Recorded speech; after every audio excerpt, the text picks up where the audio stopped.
बिहार की राजनीति में बड़ा बदलाव होने जा रहा है। करीब 2 दशक तक राज्य की सत्ता के केंद्र में रहे नीतीश कुमार अब दिल्ली की राजनीति की ओर बढ़ सकते हैं। खबर है कि वे राज्यसभा चुनाव लड़ने जा रहे हैं। अगर ऐसा होता है तो बिहार को जल्द ही नया मुख्यमंत्री मिल सकता है और राज्य की राजनीति का पूरा समीकरण बदल सकता है। तो आखिर नीतीश कुमार ने यह फैसला क्यों लिया? बिहार का अगला मुख्यमंत्री कौन हो सकता है और इसका राष्ट्रीय राजनीति पर क्या असर पड़ेगा? आइए पूरी कहानी समझते हैं। नमस्कार, मेरा नाम है अरविंद और आप देख रहे हैं फर्स्ट इंडिया न्यूज का डिजिटल प्लेटफॉर्म। सबसे पहले बात करते हैं खुद नीतीश कुमार ने क्या कहा। उन्होंने सोशल मीडिया पोस्ट में साफ कहा कि उनके राजनीतिक जीवन की शुरुआत संसद से हुई थी और उनकी इच्छा रही है कि वे संसद के दोनों सदनों के सदस्य बने। इसी इच्छा को पूरा करने के लिए वो अब राज्यसभा चुनाव लड़ना चाहते हैं। साथ ही उन्होंने यह भी कहा कि बिहार में जो नई सरकार बनेगी उसे उनका पूरा सहयोग और मार्गदर्शन रहेगा।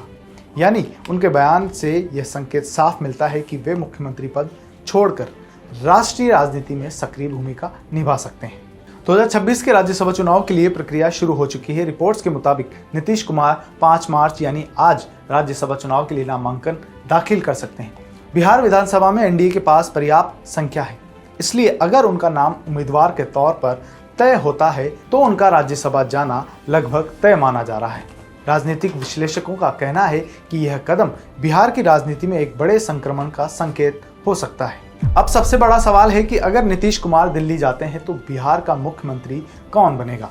राजनीतिक गलियारों में कई संभावनाओं पर चर्चा हो रही है। कहा जा रहा है कि पहली बार बिहार में भारतीय जनता पार्टी का मुख्यमंत्री बन सकता है, क्योंकि एनडीए गठबंधन में बीजेपी का राजनीतिक वजन बढ़ चुका है। बीजेपी के जिन नेताओं के नाम चर्चा में हैं, उनमें शामिल है सम्राट चौधरी, विजय कुमार सिन्हा, गिरिराज सिंह और नित्यानंद राय। हालांकि अभी किसी नाम पर आधिकारिक फैसला नहीं हुआ है। खबरों में यह भी चर्चा है कि जेडीयू को नई सरकार में 2 डिप्टी सीएम पद दिए जा सकते हैं, यानी सत्ता संरचना में बीजेपी की भूमिका मुख्य और जेडीयू की साझेदारी के रूप में होगी।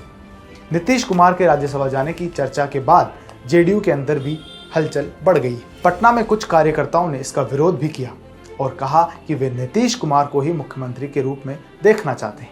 यानी पार्टी के अंदर भी इस फैसले को लेकर अलग अलग राय सामने आ रही है। नीतीश कुमार का राज्यसभा जाना सिर्फ एक राजनीतिक पद परिवर्तन नहीं होगा, यह बिहार की राजनीति में एक लंबे दौर का अंत भी माना जा रहा है। नीतीश कुमार लगभग 2 दशकों से बिहार की राजनीति के सबसे प्रभावशाली नेता रहे हैं और रिकॉर्ड 10 बार मुख्यमंत्री पद की शपथ ले चुके हैं। अगर वे दिल्ली की राजनीति में सक्रिय होते हैं तो बिहार में नई नेतृत्व पीढ़ी उभर सकती है, एनडीए में शक्ति संतुलन बदल सकता है और केंद्र की राजनीति में भी उनकी भूमिका बढ़ सकती है। इस समय बिहार की राजनीति एक बड़े मोड़ पर खड़ी है। अगर नीतीश कुमार राज्यसभा जाते हैं तो लगभग 20 साल से चल रहा नीतीश युग एक नए अध्याय में प्रवेश कर सकता है।